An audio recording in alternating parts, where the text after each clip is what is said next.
में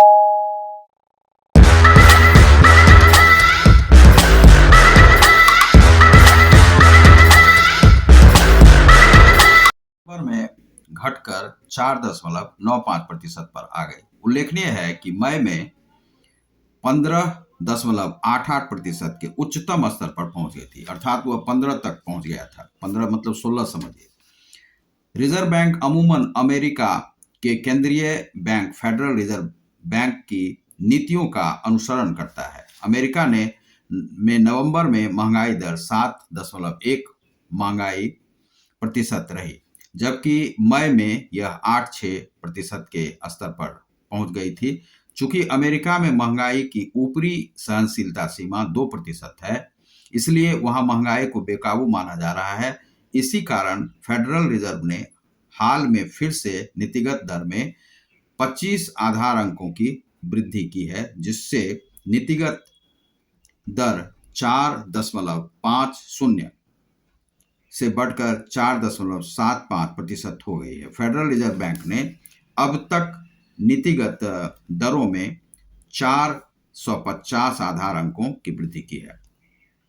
अब है कि अभी जो वृद्धि की गई है, जिसमें कि बैंक ऑफ कनाडा और ये सब है, तो अभी जो भारत में जो किया गया है, जो सांख्यिकी कार्यालय द्वारा जारी आंकड़ों के अनुसार अक्टूबर में वहां उपभोक्ता मूल्य सूचकांक आधारित मुद्रास्फीति 11.1% हो गई, जो 1981 के बाद सबसे अधिक है।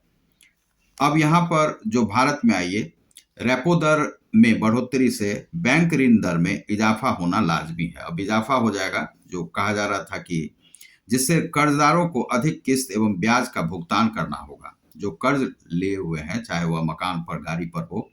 मसलन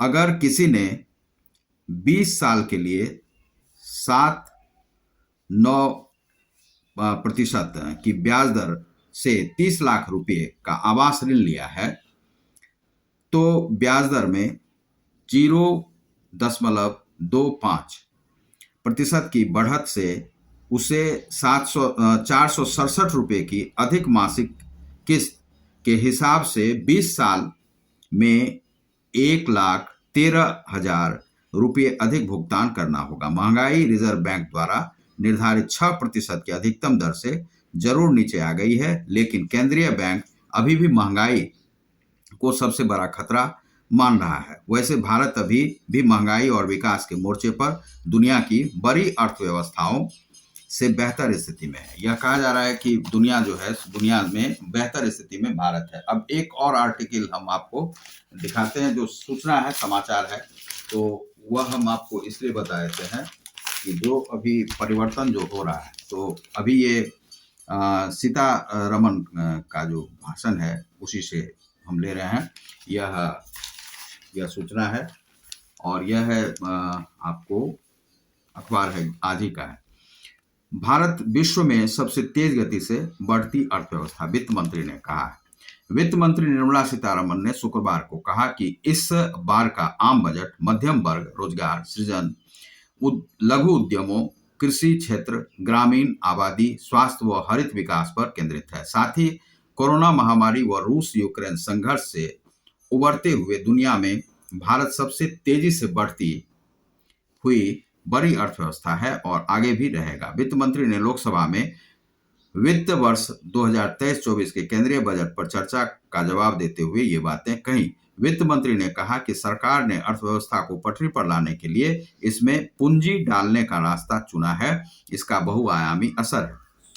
खाद्य व उर्वरक सब्सिडी में कटौती नहीं। वित्त मंत्री ने खाद्य व उर्वरक सब्सिडी में कटौती करने के विपक्षी दलों के आरोपों को खारिज कर दिया। उन्होंने कहा कि खाद्य आयात पर अतिरिक्त खर्च का बोझ पहले की तरह इस बार भी किसानों पर नहीं डाला जा रहा है। 2015 से 16, 2019 से 20 तक उर्वरक सब्सिडी पर 65,000 करोड़ से 80,000 करोड़ रुपए के दायरे में रही है। अब यह है कि 2015-16, 2019-20 के दौरान खाद्य सब्सिडी का 1 लाख करोड़ से 1,20,000 करोड़ रुपया थी, लेकिन वर्ष 2023 से 24 के बजट में इसे 1,97,000 कर दिया गया, यानी कि बढ़ाया गया है उसमें। देश का औद्योगिक उत्पादन 4.3% बढ़ा है। देश का औद्योगिक उत्पादन आईआईपी दिसंबर 2022 में 4.3% बढ़ा है। शुक्रवार को जारी आधिकारिक आंकड़ों से यह जानकारी मिली है। दिसंबर 2021 में औद्योगिक उत्पादन 1% बढ़ा था। राष्ट्रीय सांख्यिकी कार्यालय एनएसओ द्वारा जारी आंकड़ों के अनुसार दिसंबर 2022 में विनिर्माण क्षेत्र के उत्पादन में 2.6% की बढ़ोतरी हुई है। खनन उत्पादन में 9.8% और बिजली उत्पादन में 10.4% बढ़ा है। नई कर प्रणाली से करदाताओं को लाभ होगा। यह जो है उन्होंने कहा है कि नई कर प्रणाली बेहद आकर्षक बताते हुए वित्त मंत्री ने कहा है कि इसमें 7 लाख रुपए तक की आय पर कर छूट देने का प्रस्ताव किया गया है। इससे लोगों के हाथ में खर्च करने के लिए अधिक धन रहेगा। नई कर प्रणाली से अधिकतर मध्यम वर्गीय करदाताओं को लाभ होगा। यह जो है सो उन्होंने कहा है। लेकिन क्या है कि महंगाई जो है सो बढ़ी है, लेकिन फिर भी क्या है कि भारत की जो स्थिति है अभी विश्व बाजार में, वह अन्य देशों से अच्छा है। अब आप तुलना कीजिएगा मान लीजिए पाकिस्तान से, तो पाकिस्तान की स्थिति कभी भी भारत से तो अच्छी थी नहीं।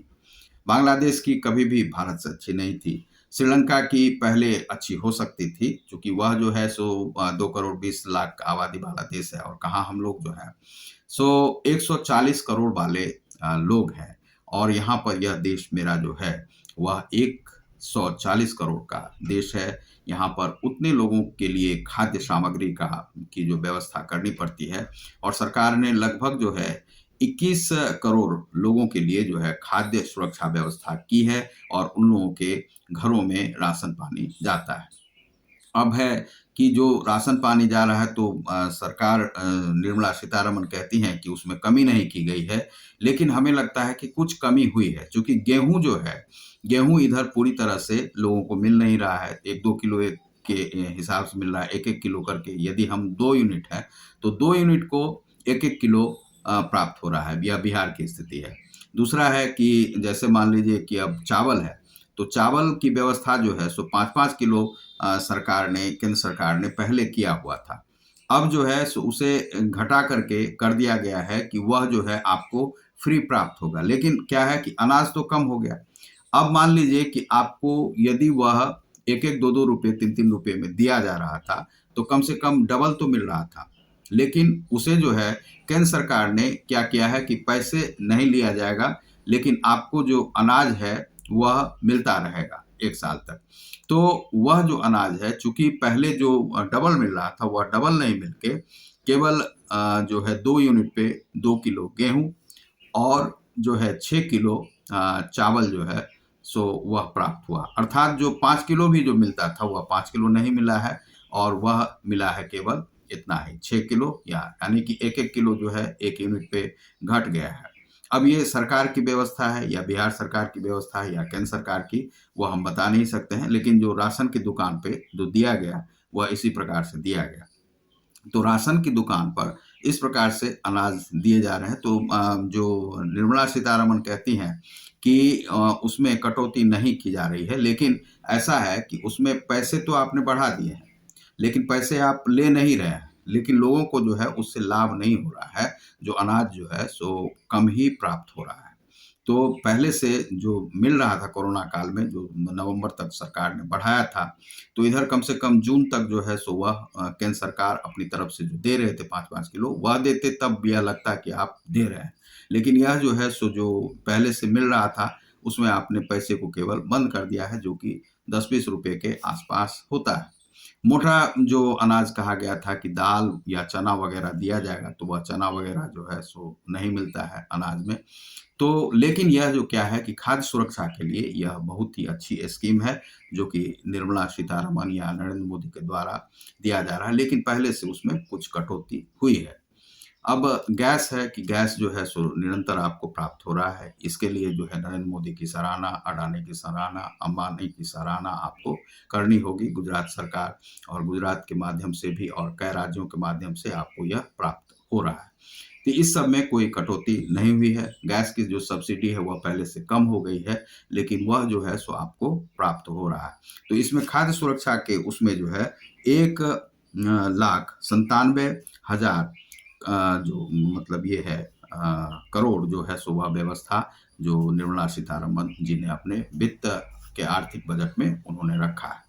तो यह क्या है कि अभी जो कुछ बढ़ोतरी जो हुई है वह रेपो दर या उसमें, तो उससे जो है सो 1,13,000 के आसपास जो है, यदि आप 30 लाख का मकान बनाने के लिए हुए हैं तो वह आपको अधिक देना पड़ेगा। अब जो आपका ईएमआई जो है सो वह बढ़ जाएगा। तो आप यदि कर्ज लेते हैं या कर्ज कहीं से लिए हुए हैं तो पहले के ईएमआई से उसमें बढ़ोतरी हो जाएगी, जो कि 0.25% के हिसाब से उसमें बढ़ोतरी की गई है। और अब जो है सो कहा जा रहा है कि आप यदि एफडी वगैरह करते हैं तो उसमें भी आपको बढ़ोतरी मिलेगी। तो आप देख रहे हैं समाचार विश्लेषण को। मैं हूँ रतिकांत सुमन। बहुत बहुत धन्यवाद। नमस्कार।